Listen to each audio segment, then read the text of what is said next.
So for reference, well, for B-roll or what? Anyway, I'm using an old my cylinder hone here,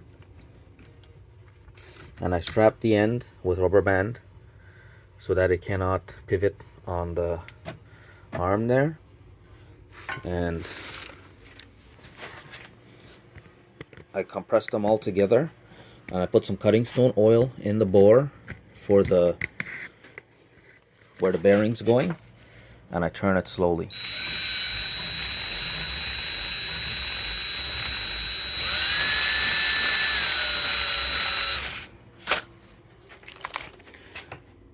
And I find that when I get it down to 41.2 uniformly, that's enough for the bearing that I'm going to press in there, because the bearing is 41.3,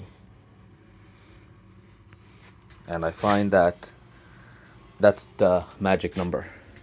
There's enough press fit to hold the bearing in, but not too much to cause the bearing to bind.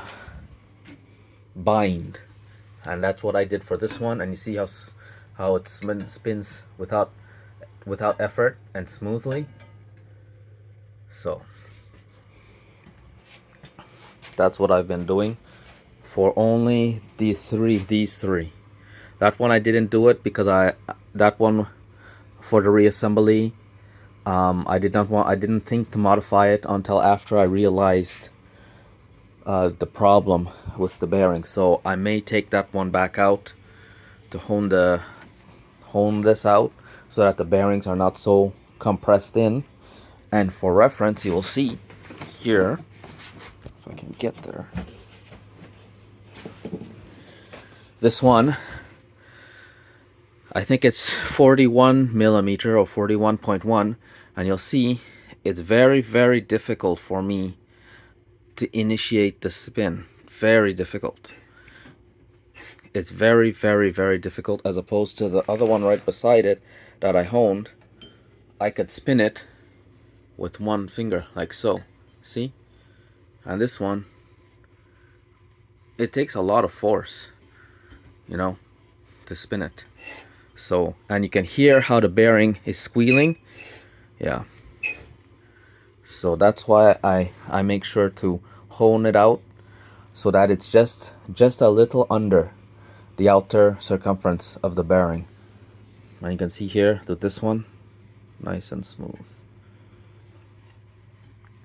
Because when I was disassembling the machine,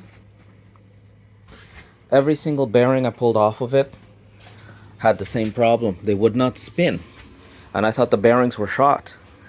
And as you can see here, this is one of the bearings I pulled out of it, and it's spinning freely without, and it feels like it's pretty damn good, you know.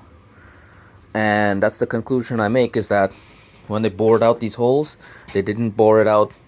They bored it out a little too small for the bearings, and they still smashed the bearings in there, and this would cause a premature failure of the motor. So I'm going to clean that out, and I'm going to press that bearing in.